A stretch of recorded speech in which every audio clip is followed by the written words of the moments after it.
I am Ellie Martinez, 27 years old. On a cold spring evening in New York City, in the middle of my best friend's rooftop birthday party, my boyfriend stood in front of everyone and announced he was leaving me. For her. The fairy lights strung across the skyline blurred through the sting of my tears. Laughter around me turned into shocked whispers. Glasses clinked and then went silent, and the music cut awkwardly as someone lowered the volume.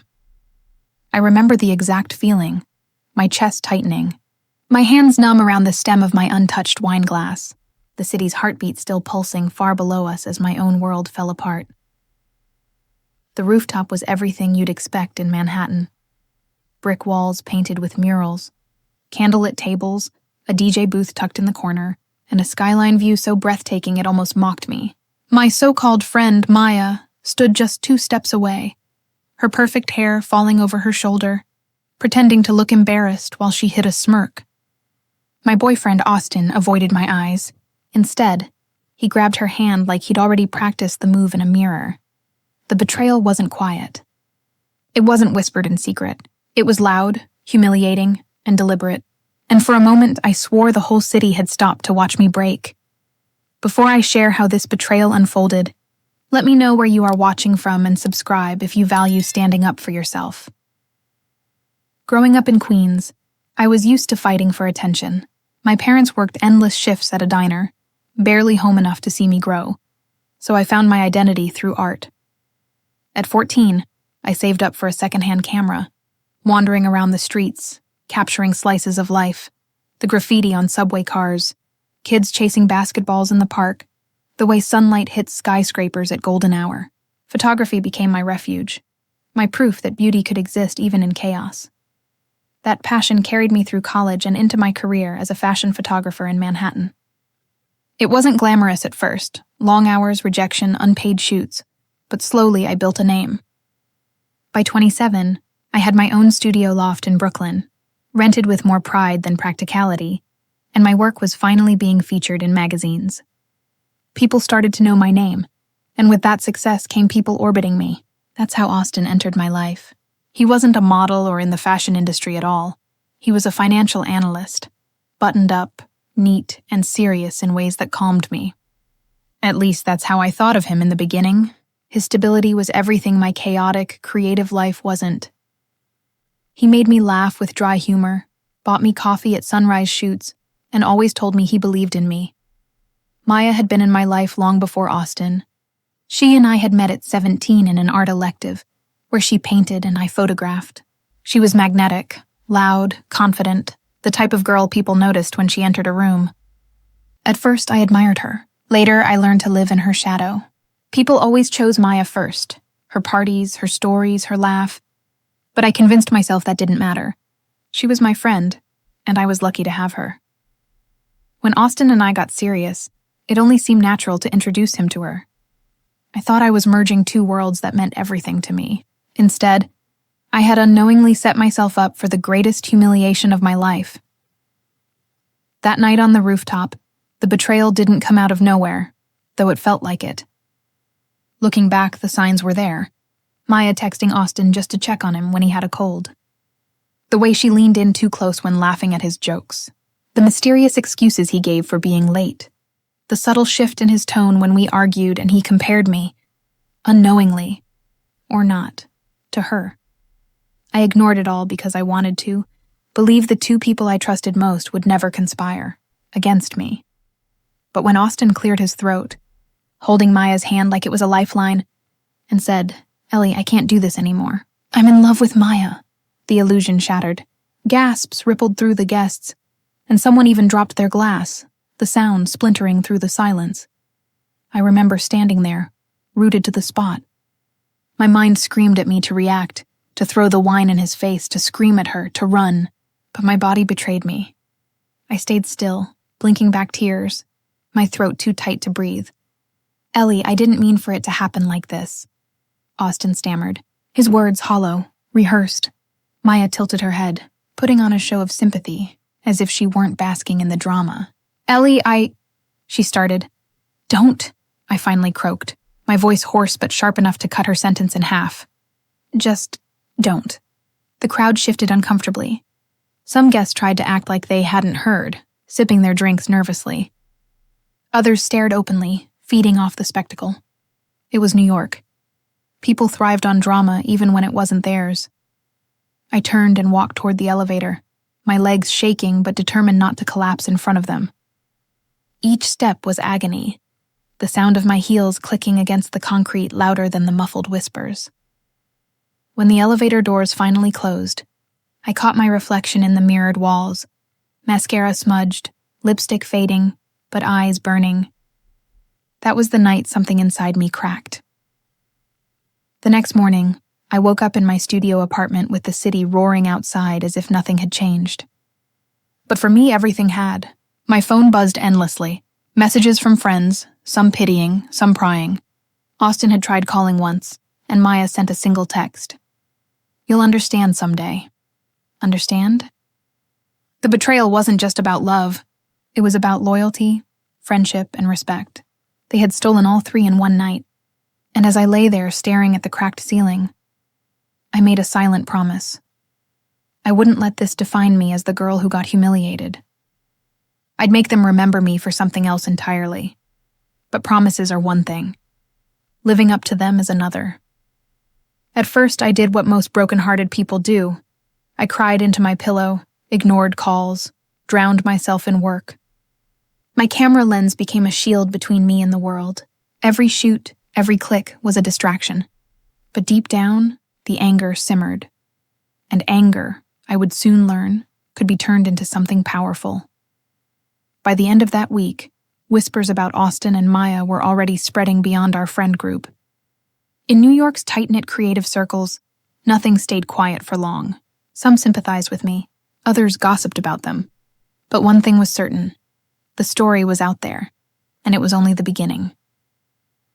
The morning after the rooftop betrayal, I woke up in my Brooklyn studio feeling like the world had pressed pause on my life.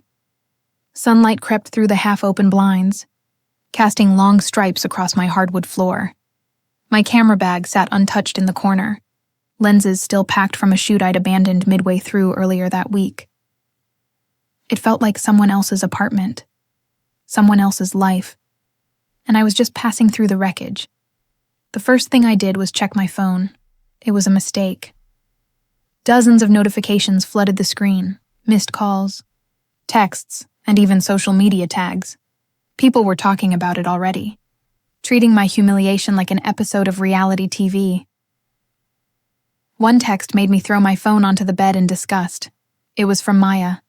"I'm sorry you had to find out this way. Austin and I didn't plan it. It just happened. You'll understand one day. Understand? No apology, no acknowledgement of the cruelty, just an expectation that I'd roll over and accept it." That was Maya in a nutshell, always convinced the world should forgive her because of her charm. I didn't reply.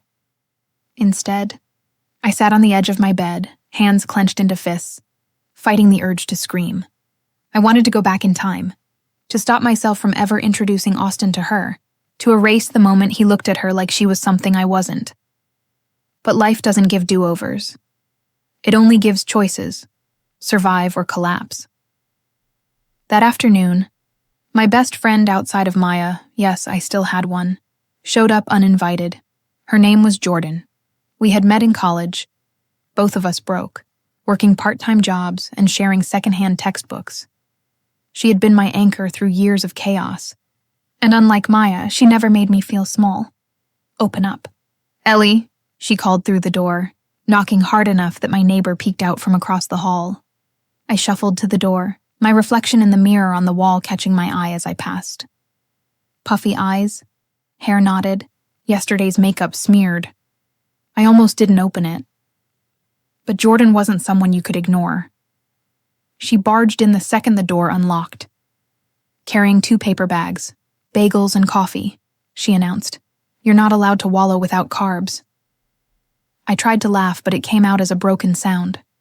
She set the bags down, studied me, and then pulled me into a hug so tight it cracked the dam. For the first time since the rooftop, I cried, ugly, messy sobs into her shoulder.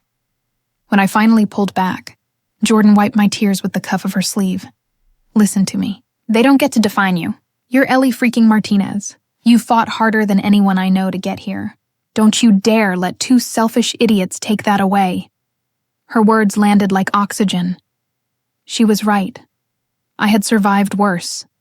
My parents' absence, years of rejection, scraping by in the city with nothing but a dream and a camera. If I had built a life from that, I could survive this too. But surviving meant facing the fallout. The next week was brutal. Everywhere I went, whispers followed. People from the rooftop party spread the story like wildfire.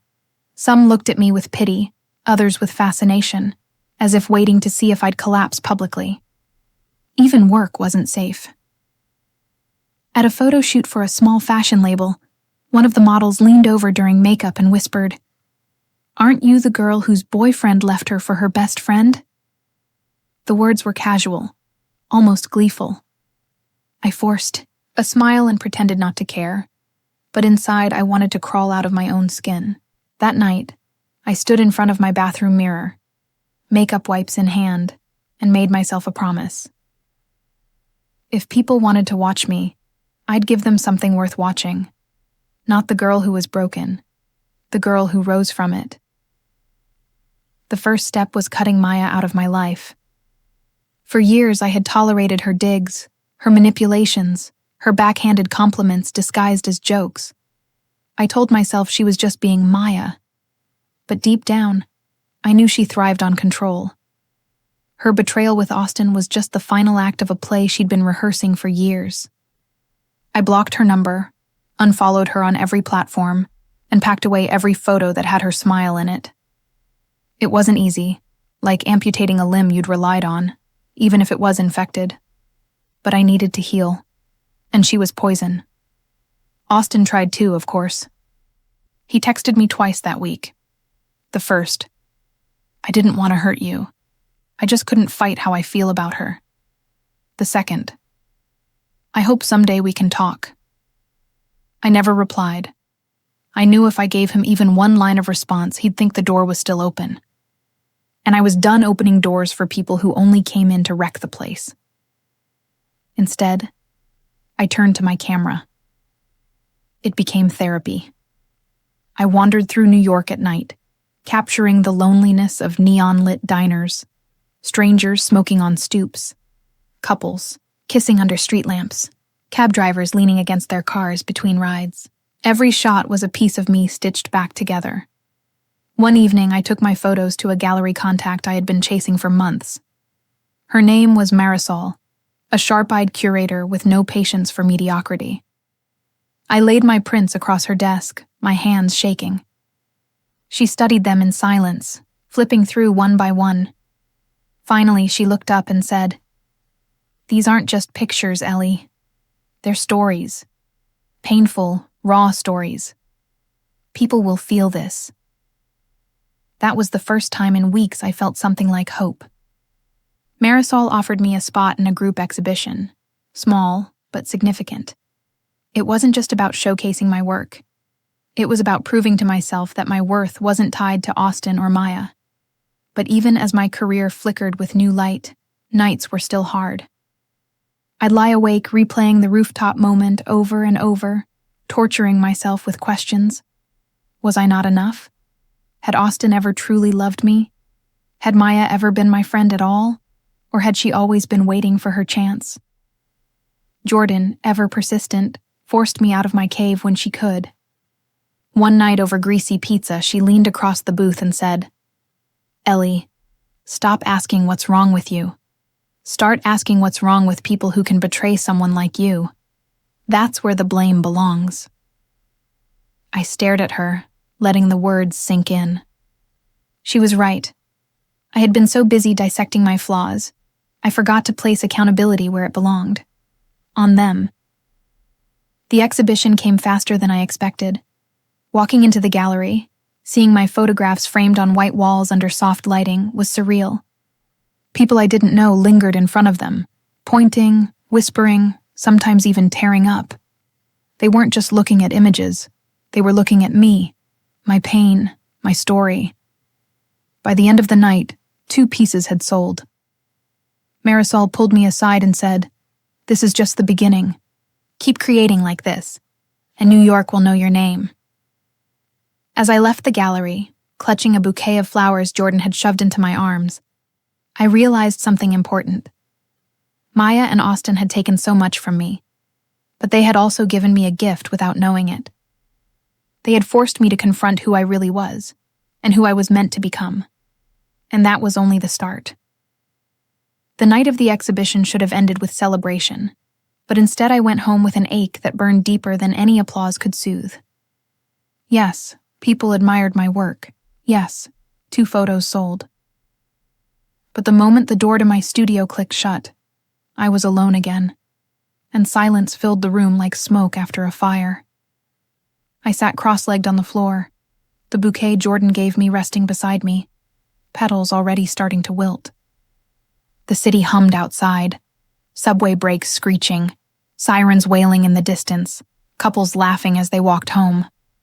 It all felt miles away. I should have been proud. Instead, my mind circled the same thought like a vulture. They're probably laughing right now. I imagined Maya and Austin curled up together, whispering jokes at my expense, their betrayal transforming into inside humor. The thought made bile rise in my throat. The next morning, I dragged myself to the gym.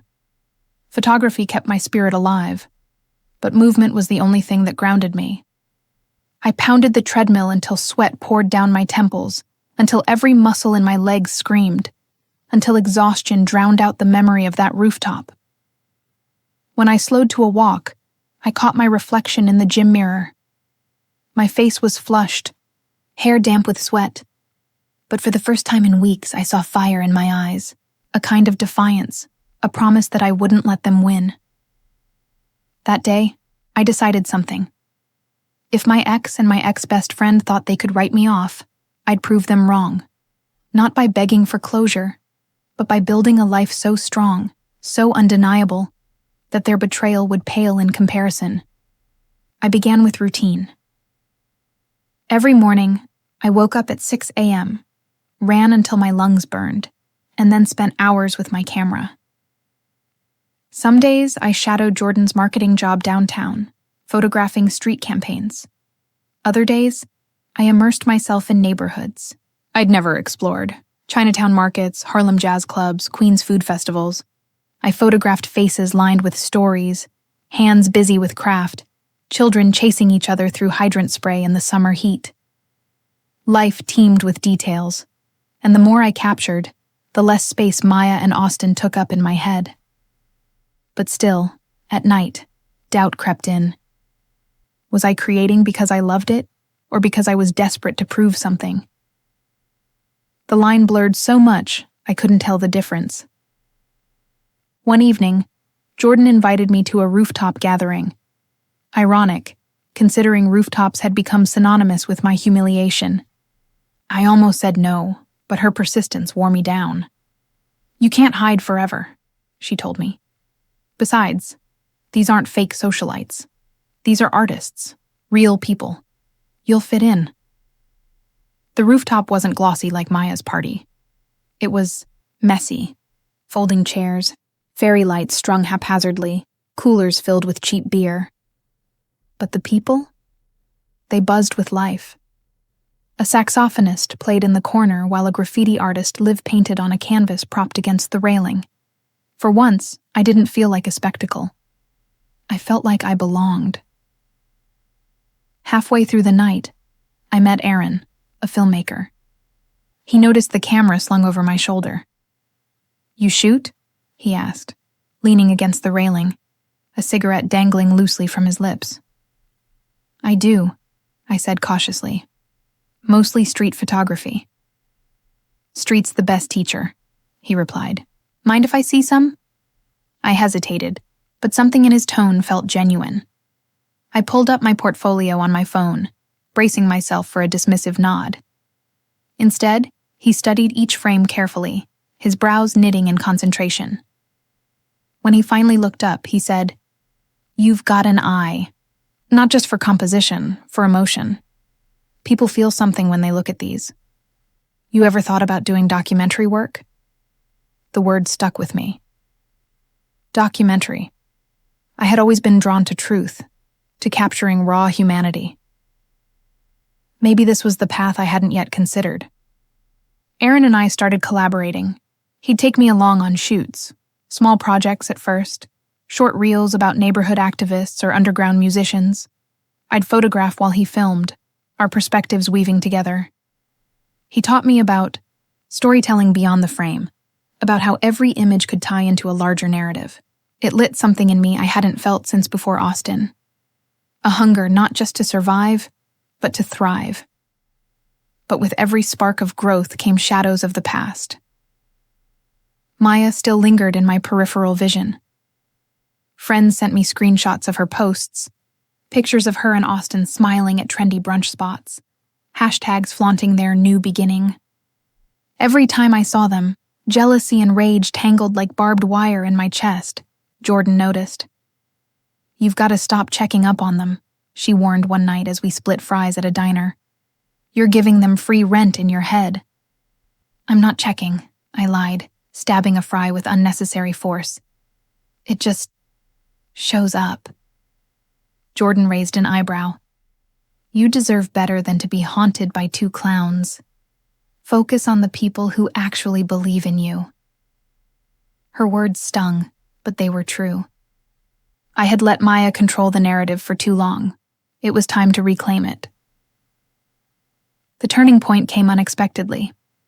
Aaron and I were working on a project about a community garden in the Bronx.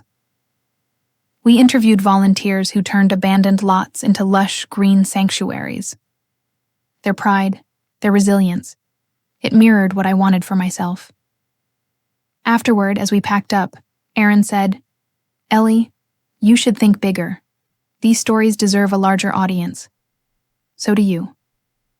That night, I lay awake, staring at the ceiling fans spinning in lazy circles. He was right. Why should I play small, letting bitterness shrink me? Why not aim for something that could redefine me entirely? The next morning, I wrote down a plan. Not just for a project, but for my future. I would create a series, photographs and short films, that told the stories of overlooked New Yorkers. The hustlers, the dreamers, the fighters. People like me. Pursuing the project wasn't easy. Money was tight, and I had to juggle paid gigs to fund my passion. But every setback fueled me, every no from a potential sponsor hardened my resolve. I wasn't just doing this for me anymore.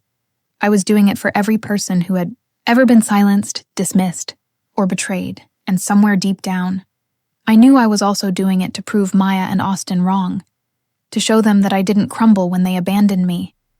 I transformed. One rainy afternoon, I received an email from Marisol, the curator who had given me my first gallery chance. She had seen glimpses of my new work on social media. Her message was short but electrifying.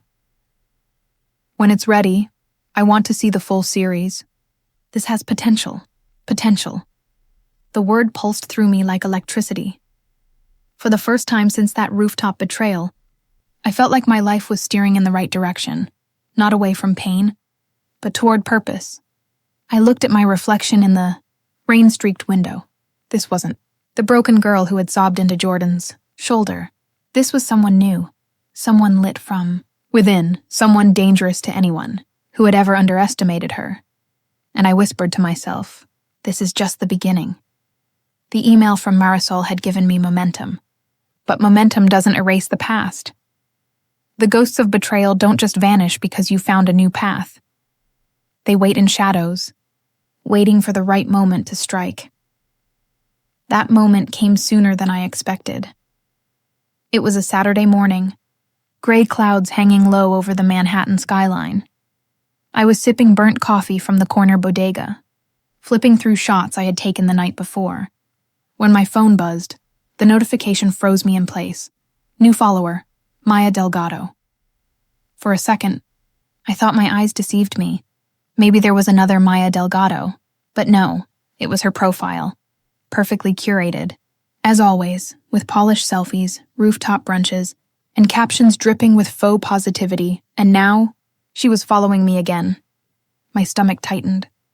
Why now? Why after months of silence? After choosing Austin over me? After painting me as jealous and bitter? I set my coffee down, the cup trembling in my hand. Curiosity won. I tapped her profile, scanning through her recent posts. She looked the same. Gorgeous, confident, untouchable. But in the comments, I noticed cracks, friends consoling her, vague captions about starting over, cryptic references to heartbreak. Austin wasn't in a single photo, not one. I tried to brush it off. Maybe they'd broken up. Maybe she wanted to gloat by showing me how well she was doing. But no matter how much I told myself it didn't matter, my mind spiraled back to that rooftop night, the sting of betrayal sharper than ever. Later that afternoon, I met Jordan at a cozy cafe in the West Village. She took one look at my pale face and asked, "What happened now?" "Maya followed me," I muttered, pushing my phone across the table. Jordan's eyes scanned the screen. Then she leaned back with a bitter laugh. "Oh, now she wants to play nice? Convenient timing. Looks like her golden romance tanked." The words should have satisfied me, but instead, unease lingered. Was Maya reaching out for reconciliation? Or was this just another manipulation? "Don't engage," Jordan warned. "You've worked too hard to heal. Don't let her suck you back in." But healing isn't linear. The wounds she left had only scabbed over, and now she was scratching at them again. That night, I lay awake scrolling through my messages, half hoping Maya would DM me, half dreading it. By 2 a.m., my phone buzzed. It was her. "Ellie, can we talk? I know I don't deserve it, but please. I need to explain." My pulse raced. Part of me wanted to delete it immediately. Another part of me, the part still craving answers, ached to respond. After 30 agonizing minutes, I typed one word, "Why?" Her reply came instantly. "Because I was wrong. About everything." The next day, against Jordan's advice, I agreed to meet Maya. We chose a neutral spot, a quiet tea shop in Soho. When she walked in, I barely recognized her. The confident posture, the designer outfit, it was all there. But her eyes were swollen, her smile brittle. She looked broken. "Ellie," she whispered, sliding into the seat across from me. Her voice trembled. "I know I'm the last person you want to see, but I need you to hear me out." I folded my arms, my chest tight. "You have 5 minutes." Maya exhaled, her hands shaking as she gripped her cup. "Austin." He wasn't who I thought he was. At first I believed he loved me. He said all the right things. But over time, he changed. He became controlling, jealous. When my career hit a rough patch, he mocked me. And then he left, for someone else. I stared at her, my jaw clenched. The irony was bitter. "You mean, he did to you what you both did to me?" Her eyes filled with tears. "Yes, and I deserve it. I see that now. But Ellie, I need you to know I never stopped missing you. You were my best friend. I ruined everything." For a moment, I almost softened. This was the Maya I remembered. The girl who held my hand at my first heartbreak, who whispered secrets at sleepovers, who cheered for me louder than anyone else. But then, flashes of betrayal hit, her hand on Austin's arm, her smirk as she twisted the knife in front of everyone. "You don't get to rewrite history," I said coldly. "You didn't just make a mistake. You chose to humiliate me. You cut me out like I was disposable." Maya's lip quivered. "I know, and I hate myself for it. But I've lost everything, Ellie. I thought maybe we could start over." I left her there, unable to stomach more. The whole walk home, my emotions warred, fury, pity, longing, disgust. But mostly, I felt something new, a sense of power. For the first time, she was the one begging. Jordan listened to the whole story when I called her.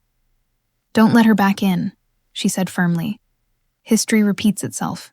Don't trade your peace for her chaos." She was right, but even as I nodded, a small voice inside whispered, "What if she's telling the truth?" The following week, I poured my confusion into work. Aaron and I dove deeper into our documentary project, capturing stories of resilience across the city. We interviewed an immigrant mother who built a bakery from scratch, a retired boxer teaching kids discipline through sport, a street artist painting hope on crumbling walls. Each story reminded me that betrayal wasn't the end. It was the beginning of reinvention. These people had been overlooked, underestimated, dismissed, and yet they rose. Their strength seeped into me, fortifying my own resolve. But the past had a way of clawing back. One evening, while editing footage at Aaron's studio, my phone buzzed again. Another message from Maya. "Austin's trying to ruin me the way he ruined you. He's spreading lies, turning people against me. I don't know where else to go." I froze. It was like déjà vu. Except this time, she was the victim. And part of me, against all logic, wanted to help her. Aaron noticed my distraction. "You okay?" he asked gently. I looked at him, torn between anger and compassion. "Someone from my past keeps trying to pull me back," I admitted. "I don't know if helping her would make me strong or stupid." Aaron leaned back, considering. "Strength isn't about saving people who broke you. It's about choosing who deserves your energy. Maybe ask yourself this. If she hadn't lost everything, would she even be here?" The question hit like a punch. I already knew the answer. That night, I stared at Maya's message, my thumb hovering over the keyboard. Finally, I typed, "I hope you figure things out. But I can't be part of your story anymore." I hit send before I could second-guess myself. The weight lifted instantly. It wasn't closure from her. It was closure I gave myself. I realized something then. True healing doesn't come from apologies or explanations. It comes from choosing yourself, even when your heart wants to look back. And as I shut off my phone, I felt something I hadn't in a long time. Peace. The silence after sending that final message to Maya was deafening, but it wasn't empty. It was filled with relief, with finality. For once, I wasn't waiting for her to define me, to validate me, or to hurt me again. I had chosen my own ending. But endings create space for beginnings, and my beginning was unfolding faster than I imagined. Aaron and I had been steadily working on our documentary series, pouring our hearts into capturing untold stories of resilience across New York City. Each interview lit a spark in me. People who had been dismissed, broken or betrayed, yet who had clawed their way back to hope. Their voices stitched together a quilt of survival, one I wrapped around myself on the nights doubt tried to creep in. One story in particular stayed with me. Maria, a seamstress from the Bronx. She had been cheated out of wages by a factory owner, left with nothing but debts and shame. But instead of giving up, she bought a used sewing machine, started altering clothes from her tiny apartment, and slowly built a thriving business. When she told us, tears glistened in her eyes. "They thought I was disposable," she said, softly. But I was stronger than they knew, her. Words echoed inside me like a drumbeat. Stronger than they knew. That's what I wanted my life to be. One evening, as Aaron and I wrapped up a late editing session, he leaned back in his chair. "Stretching. You know, Ellie," he said. "You're not just documenting resilience, you're living it. This series, it's as much your story as it is theirs." I blinked at him, caught off guard. "What do you mean?" He smiled faintly. "You've been through betrayal, humiliation, loss, but look at you now. You're creating something powerful out of it. You're turning pain into art. That's resilience." His words lodged in my chest like a spark catching flame.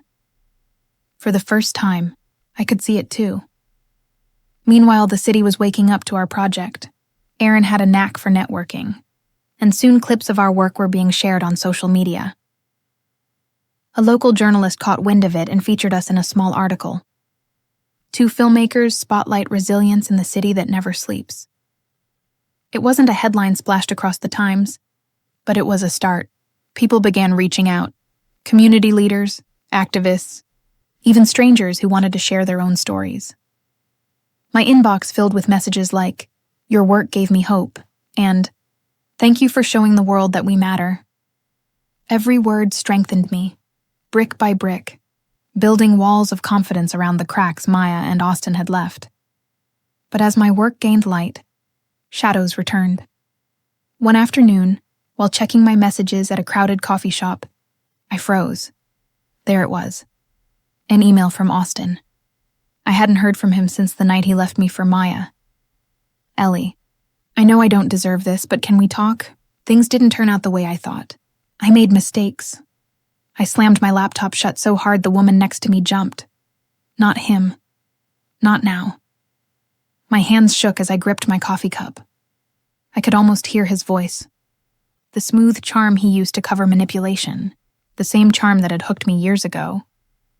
But I wasn't the same woman anymore. When I showed Jordan, she rolled her eyes so hard I thought they might stick. Unbelievable. First Maya, now Austin. Do they have a secret pact to see who can crawl back to you first? I let out a bitter laugh. Seems like it. Ellie, don't you dare let him back in, she warned. He doesn't want reconciliation. He wants comfort. Big difference. I nodded, but deep inside, a swirl of emotions tangled together. Anger, temptation, curiosity. Why now? Why both of them? Circling back when I'd finally begun to breathe again, I decided to bury myself in work instead of answering. Aaron and I filmed in Harlem that week, documenting a youth boxing program keeping kids off the streets. Watching those boys and girls pour their fury into punching bags, I saw myself. Every jab, every hook, they were fighting for dignity, for survival, for proof that they mattered. Afterward, the coach, an old man with weathered hands and kind eyes, clapped me on the shoulder. You know, he said, pain is fuel, but only if you burn it for the right reasons. Otherwise, it'll burn you. I carried his words with me, turning them over in my mind like a stone in my pocket. Was I burning pain for the right reasons? Or was I letting Maya and Austin still live rent-free in my head?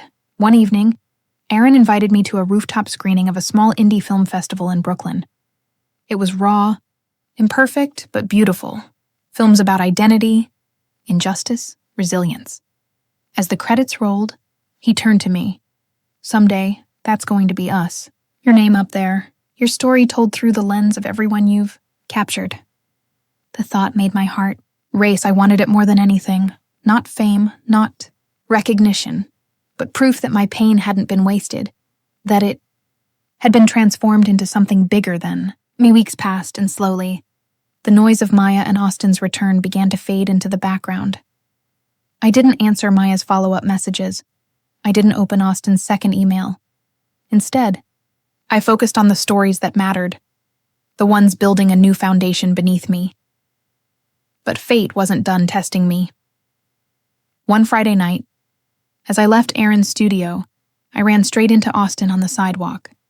He looked different. Hollow cheeks, tired eyes, his once polished appearance frayed around the edges. Ellie, he said, his voice rough. Please, just hear me out. Every muscle in my body tensed. Fight or flight colliding inside me. Memories flooded back. The betrayal. The humiliation. The nights I cried myself to sleep because of him. I stood tall, my voice steady. You don't get to ambush me. If you have something to say, put it in writing. But don't think for a second you can walk back into my life. He flinched, the weight of my words landing harder than any slap. For once, I saw him small, desperate, powerless. And in that moment, I realized the truth. I didn't need his apology. I didn't need his validation. I was already rising above the ashes he left me in. That night, lying in bed, I thought about Maria, about the boxers in Harlem, about every person who had clawed their way back from nothing. I was one of them now, no longer defined by betrayal, but by resilience.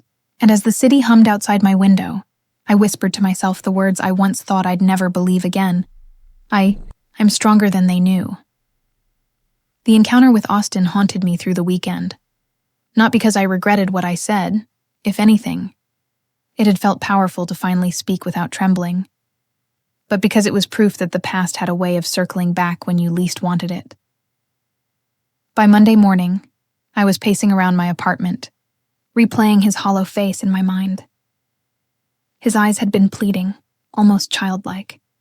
And yet, it didn't stir the part of me that once loved him. It stirred pity, maybe, but love, no, that had burned away long ago. Still, the timing rattled me. Why now, just as my career was gaining traction? Why now, as I was finally stepping into my own power? Aaron noticed my distracted energy when I showed up at the studio that day. We were supposed to finalize edits for a screening we'd been invited to at a local university. Instead, I found myself staring blankly at the footage. "You're somewhere else," he said gently, not accusing, just observing. I sighed, rubbing my temples. I ran into Austin. He looks destroyed. He wanted me to listen. And I didn't.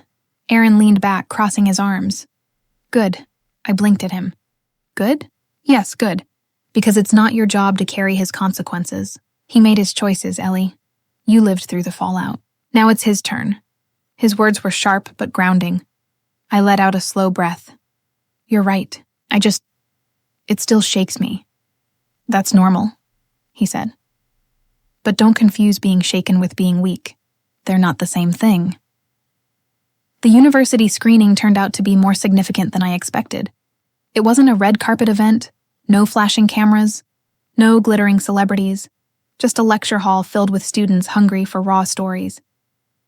We played a 20-minute cut of our documentary. As the credits rolled, the room erupted in applause, not polite claps, but genuine, heartfelt cheers. When a student raised her hand during the Q&A and said, "This made me feel like I can survive my own family's judgment," my chest tightened with emotion. Walking out of that hall, Aaron grinned at me. "See? This is just the beginning," and I believed him, but beginnings demand sacrifice. The deeper we went into the project, the less time I had for myself. Late nights blurred into early mornings. I ate more takeout than real meals, skipped workouts at the gym where I still coached part-time, and sometimes forgot to return calls from Jordan. One night, she stormed into my apartment without warning, holding 2 bags of takeout. "You're alive, right?" she demanded, tossing one bag on my table. "Because you've ghosted me for 2 weeks." I laughed weakly, guilt washing over me. "I'm sorry. I've just been busy." "I know," she cut in. "But Ellie, you can't pour from an empty cup. You're chasing this dream, and that's amazing, but don't forget you're still human." We sat down with the food, and she studied me between bites of noodles. "You look good, though. Stronger, like you're finally letting go of them." "I'm trying," I admitted, "but they keep popping up. Maya with her messages, Austin showing up on the street. It's like the universe won't let me forget." Jordan shook her head. "Or maybe the universe is testing you, to see if you'll slip back or if you'll stand firm." Her words landed like an anchor in my restless heart. Maybe that was it. Maybe every run-in wasn't meant to haunt me, but to measure how far I'd come. The turning point came a week later. Aaron and I received an email from a well-known nonprofit that supported young creators. They wanted to sponsor us, to fund our next project fully, cover travel, equipment, even living stipends. It was the kind of opportunity filmmakers dreamed of. I stared at the email, tears blurring my vision. Are we good enough for this?" I whispered. Aaron laughed in disbelief. "Ellie, we earned this. We're exactly good enough." I thought back to the girl sitting at Maya's engagement party, humiliated in front of everyone. My heart crushed and my voice silenced. That girl would never have believed this moment was possible. But here I was. Of course. With opportunity comes exposure. Our names began appearing online. Clips of me speaking at panels circulated, strangers commenting things like, "She's so inspiring," or, "You can feel her strength through her words." And that's when Maya resurfaced again, this time more aggressively. One morning, I woke to a string of text messages from her. "So you think you're some kind of star now? Everyone's talking about you, but they don't know the real you. You always wanted the spotlight. Ellie, you're pathetic." I stared at the screen, anger flaring but quickly cooling into something else. Recognition. This wasn't about me. This was about her. Her need to tear me down was proof that she was watching. that my growth was blinding her where she stood still. Instead of responding, I blocked her number. My hand shook slightly as I did it, but when the block was confirmed, I felt lighter. For the first time, I wasn't engaging. I wasn't defending myself. I was simply refusing to let her in. That same evening, Austin emailed me again, but this time, I didn't even open it. I archived it without hesitation, as easily as tossing out yesterday's trash. Jordan cheered when I told her. Finally, see, that's what healing looks like. Not when you stop feeling, but when you stop letting them control the narrative. And she was right. This was my narrative now, not theirs, the nonprofit. Sponsorship allowed us to dream bigger. Aaron suggested we expand the series to include international stories, traveling to communities around the world. The thought of leaving New York scared me, but it also thrilled me. If betrayal had once shrunk my world to tears and silence, now resilience was expanding it into something global. One night, as I stood on my balcony overlooking the pulsing lights of the city, I realized something important. I no longer wanted Maya and Austin to suffer. That hunger for revenge, once so sharp, had dulled. What I wanted was bigger, to live so fully, so unapologetically, that their betrayal became nothing more than a footnote in my story. The turning point wasn't just the sponsorship or the recognition. It was the quiet shift inside me, the realization that I no longer lived in reaction to them. I lived for the people whose stories deserved to be told. For the woman I was becoming, one who had walked through fire and found herself forged stronger. As I closed my eyes that night, I whispered to the stars above the city skyline, "This is only the beginning." The more my life expanded, the more it seemed Maya and Austin hovered like shadows at the edges. It didn't matter how many block buttons I pressed, or how many emails I deleted, the ghosts of betrayal were relentless. But something had changed. I wasn't afraid of them anymore. I was ready. That readiness was tested sooner than I expected. It started with a phone call. I was at the studio, reviewing footage of our latest interviews, when my phone buzzed with an unknown number. Normally, I would have ignored it, but instinct nudged me to answer. Ellie? The voice on the other end was unmistakable. Maya. I felt my spine stiffen. "What do you want?" I asked flatly. She gave a short, sharp laugh. "Straight to business, huh? No hello, no how are you? You lost the right to pleasantries years ago," I said. "What do you want?" There was silence. Then her tone shifted into a syrupy sweetness I knew too well. "I thought maybe we could meet. Clear the air. Everyone deserves a second chance, right?" My grip tightened on the phone. Second chance? She hadn't just hurt me. She had systematically dismantled my reputation among family and friends, leaving me to pick up the shards. "Where?" I asked finally, surprising even myself. We agreed to meet at a cafe in Midtown. The place was neutral territory, busy enough that neither of us could erupt without witnesses. When I arrived, Maya was already there, her perfect curls framing a face that hadn't aged gracefully. Stress lingered in the lines around her mouth, bitterness in the hard set of her jaw. She smiled when she saw me, but it didn't reach her eyes. "Ellie," she said, rising to give me a hug. I stepped back. "Don't." Her smile faltered, but she sat down again. We ordered coffees, the silence between us thick. Finally, she leaned forward. "I'll cut to the chase. I see your face everywhere now, on panels and articles. Everyone's talking about you. I think maybe we got off on the wrong foot." The wrong foot? It was almost laughable. "You didn't just put us on the wrong foot, Maya," I said evenly. "You tried to cut both of my legs out from under me." She rolled her eyes. "Oh, come on. That's dramatic." "No," I snapped, my voice firmer now. "What you did was deliberate. You turned people against me. You lied. You made me feel like I was nothing, and you enjoyed it." Her jaw tightened. "I was young, immature, maybe jealous. But you're thriving now, aren't you? Doesn't that mean it all worked out?" The audacity of her words made my blood boil. But instead of lashing out, I leaned back and studied her. She wasn't here to apologize. She was here to soothe her own guilt. Or worse, to ride on the coattails of my success. "No, Maya," I said quietly. It didn't work out because of you. It worked out in spite of you, and that's something you'll have to live with." Her face hardened. "So what? You're just going to hold this over me forever?" I shook my head. "I'm not holding it over you. I'm letting it go. But letting go doesn't mean letting you back in." For the first time, I saw a flicker of desperation in her eyes. She opened her mouth as if to argue, but no words came. I stood, left cash for my coffee, and walked out, my chest tight, but my shoulders lighter. 2 weeks later, it was Austin. I should have known he wouldn't stay silent for long. I was leaving a community event downtown, where Aaron and I had just screened another segment of our documentary.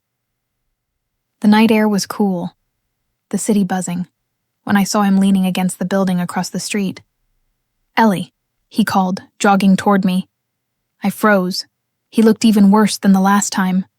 Unkempt beard, tired eyes, shoulders slumped as though life had beaten the fight out of him. "I just want 5 minutes," he said, hands raised. "Please." I hesitated, then nodded curtly. 5 minutes. We found a bench near the park. Austin sat down heavily, clasping his hands together. "I don't even know where to start," he admitted. "I was a fool. I let greed and lust ruin the best thing I ever had, and I've been paying for it ever since." I studied him, my arms crossed. "And you think telling me this fixes it?" "No," he said quickly. "I know nothing can fix it. But I need you to know. I never stopped regretting it." "Not once," I swallowed, memories flooding back. The nights I cried myself to sleep. The humiliation, the betrayal that had carved into me like glass. "Regret doesn't undo damage," I said softly. "You can't unbreak what you shattered."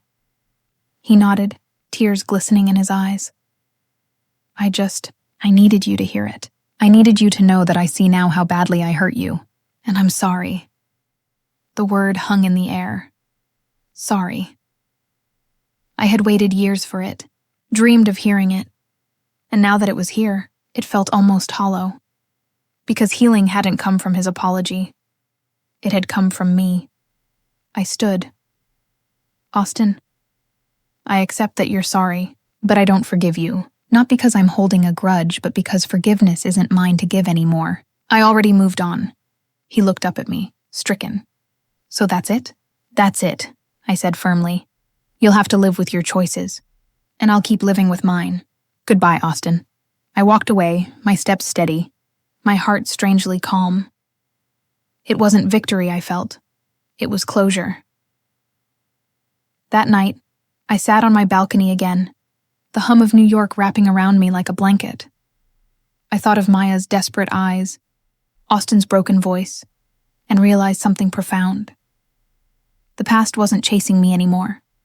I had faced it, confronted it, and left it where it belonged, behind me. When Aaron called later, his voice buzzing with excitement about our next project, I smiled for real this time. I was no longer running from my story. I was shaping it, writing it, owning it, and the people who once tried to write me out of it, they were merely side characters now. I was the author. When I woke the next morning, sunlight spilled across my apartment, golden and warm, as if the city itself had turned into a quiet cheerleader. It was the first morning in years I felt light. No shadows clung to me. No echoes of what if whispered in my ears. Austin's apology, Maya's half-hearted attempt to reconnect, both were chapters I had finally closed. Now, it was time to write the next ones. Aaron and I had been working non-stop on our documentary series. The latest episode, focused on women entrepreneurs in underserved communities, had caught the attention of a major streaming service. They wanted to meet.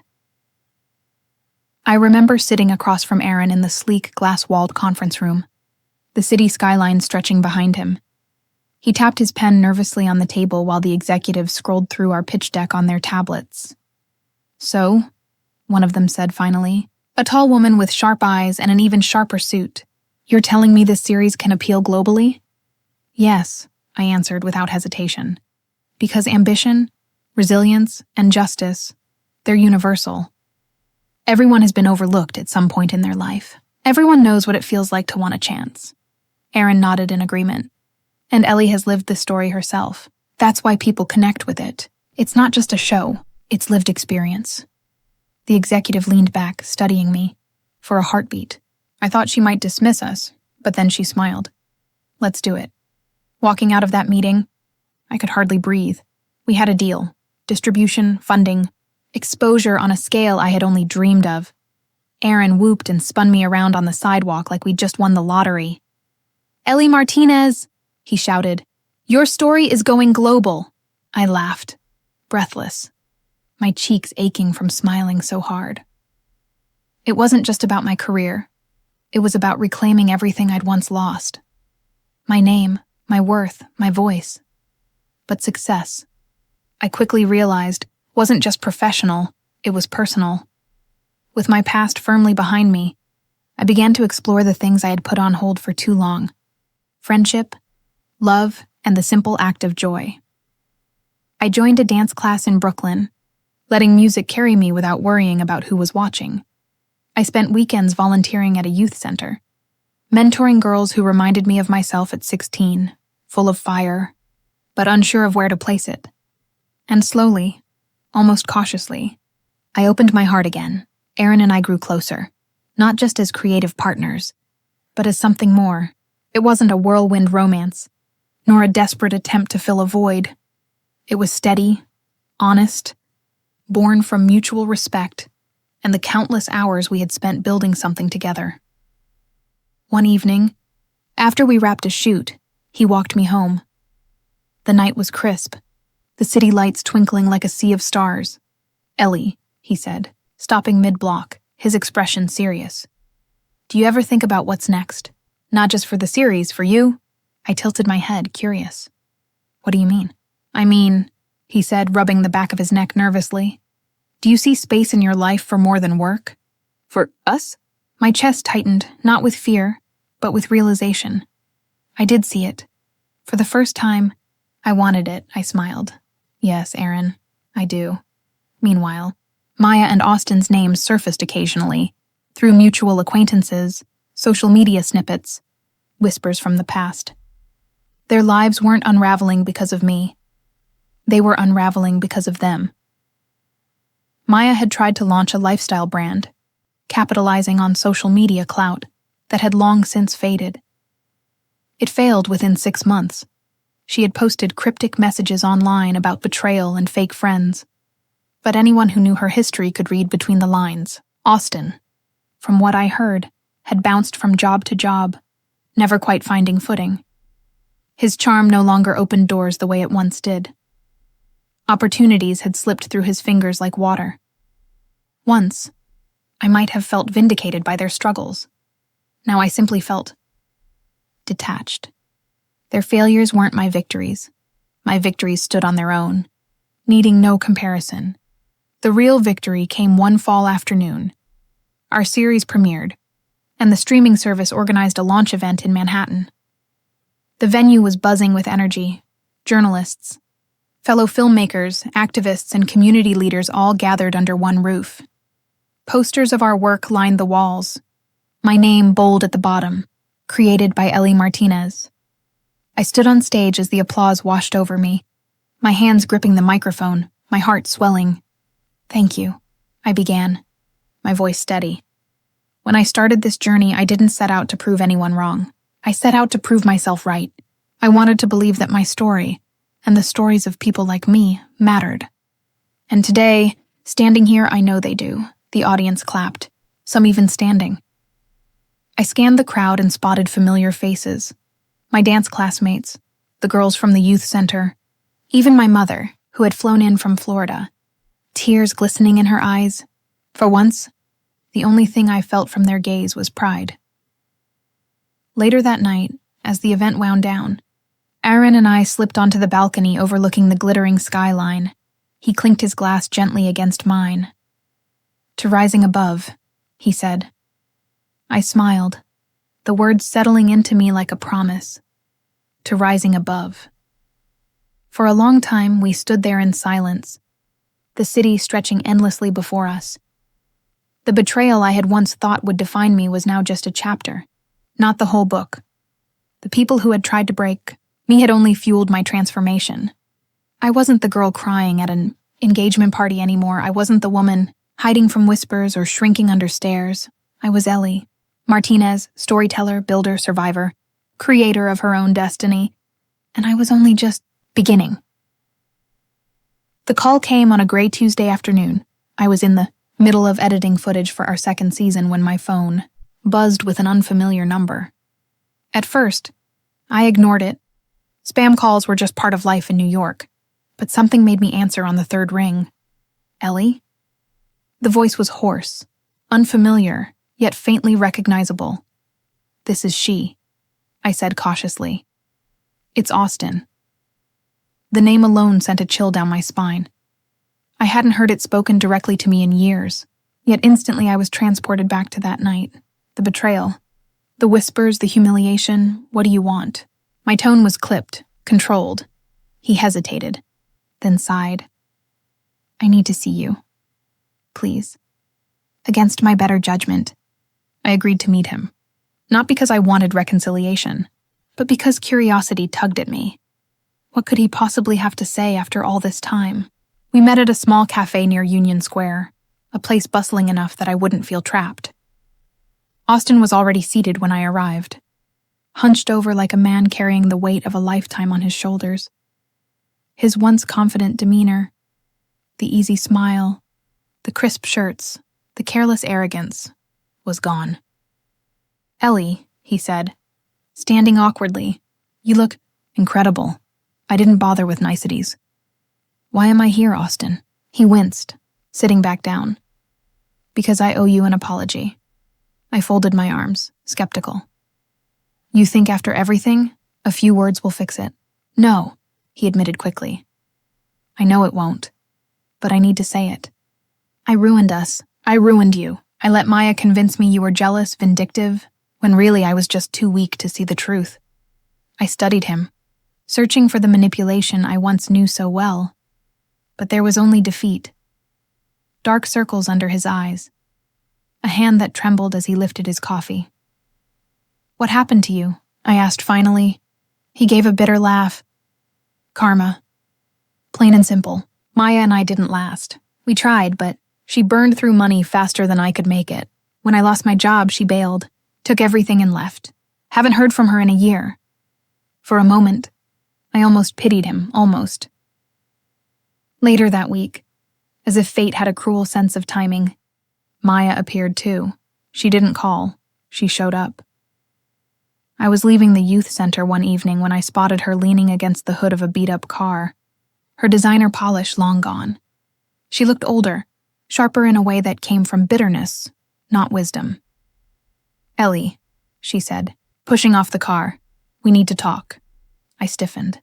There's nothing left to say. Her eyes narrowed. "Don't be like that. We were family once." "No," I corrected her. "You were someone I trusted, and you destroyed that trust," she scoffed. "You think you're better than me now, just because you've got some flashy series and people clapping for you?" "I don't think I'm better," I replied evenly. "I know I made better choices. That's the difference." But Maya wasn't ready to leave. She followed me down the block, her words spilling out like poison. "You stole the life I was supposed to have. Do you know how many nights I've lain awake, watching you on magazine covers, on panels while I scrape by? You think you're a victim, Ellie? You were always the favorite. People loved your sweet little act, while I was painted as the villain." I stopped walking, turning to face her fully. "Painted? Maya, you were the villain. You lied. You spread rumors.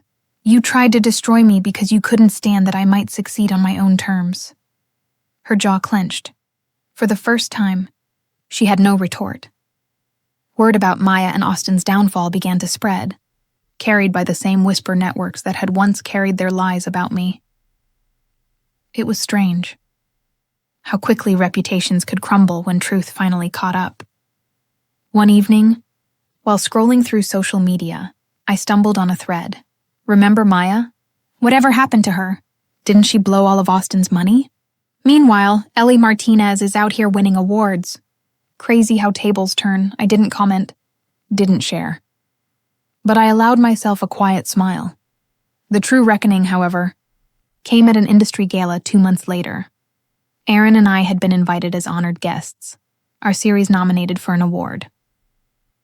The ballroom glimmered with chandeliers and the hum of conversation, a far cry from the dim, humiliating party where my betrayal had begun. And then, across the room, I saw them, Maya and Austin. They weren't dressed in designer gowns or sharp suits anymore. Their clothes were plain, borrowed maybe. They hovered at the edges, like ghosts at a party where they no longer belonged. Our eyes met, and for the first time, I didn't feel anger. I felt nothing.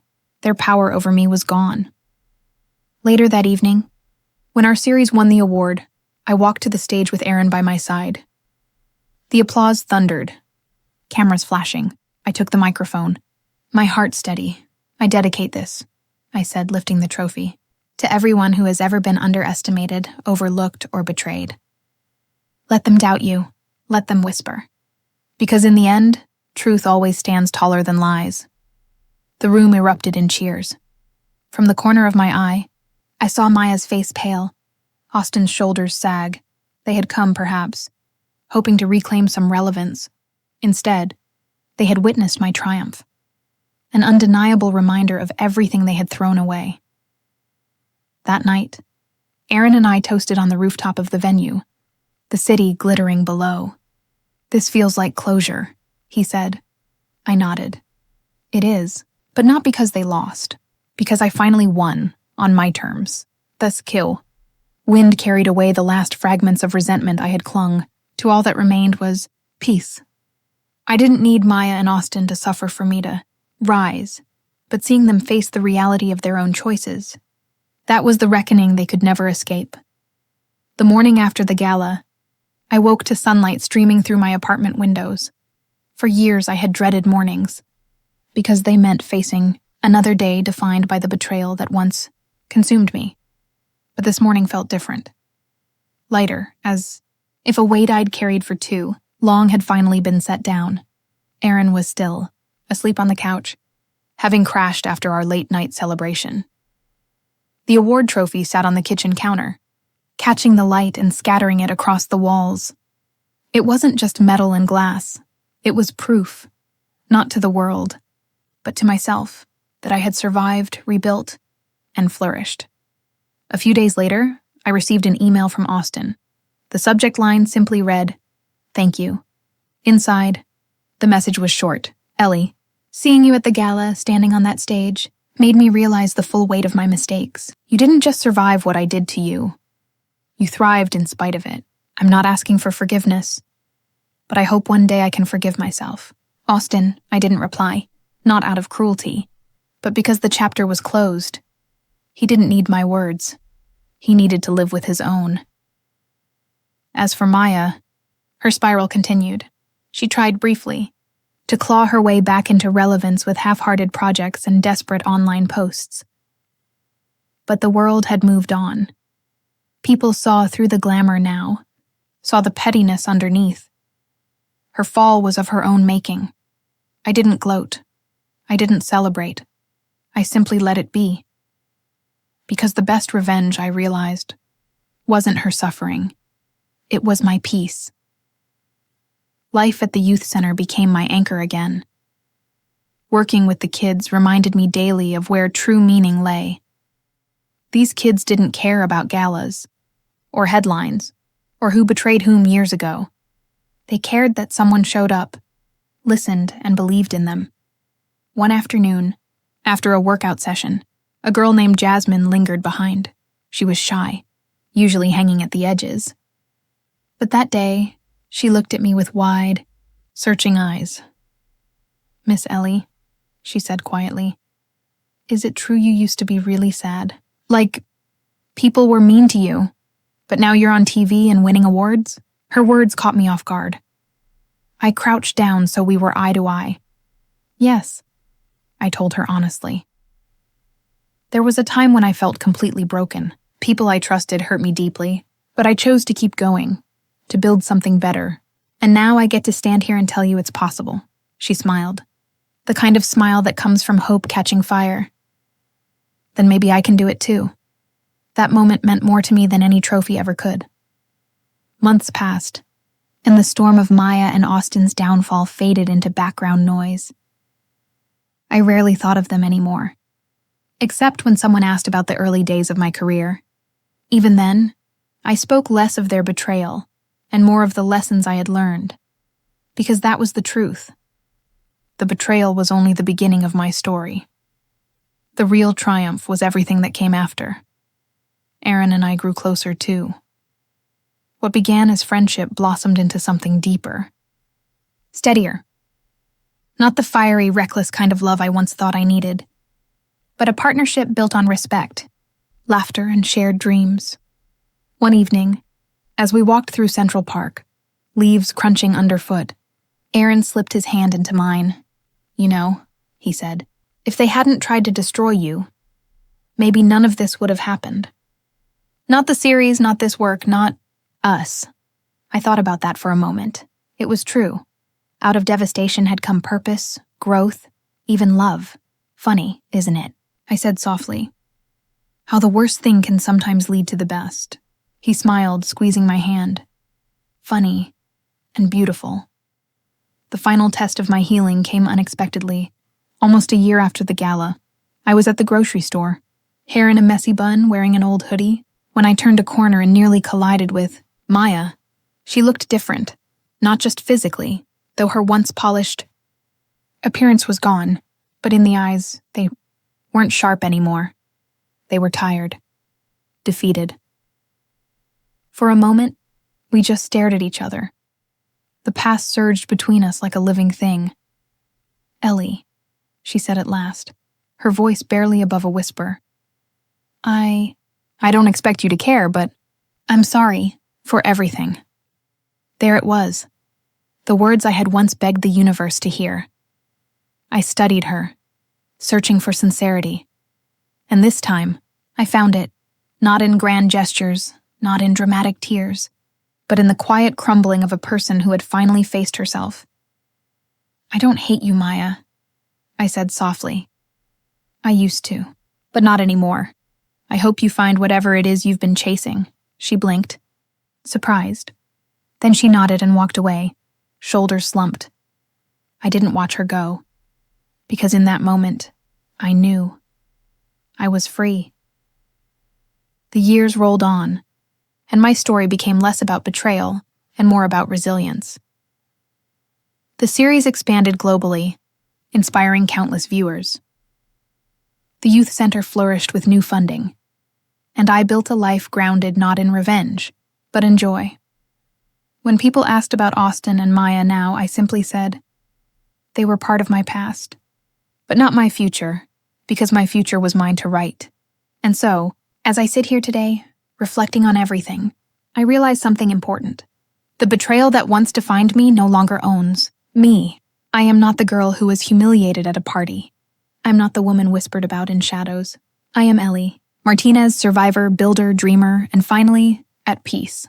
And if my story resonated with you, please like, subscribe, and share it with someone who might need to hear that they too deserve respect and unconditional love. Because the greatest victory isn't proving others wrong. It's proving to yourself that you were right to keep going all along.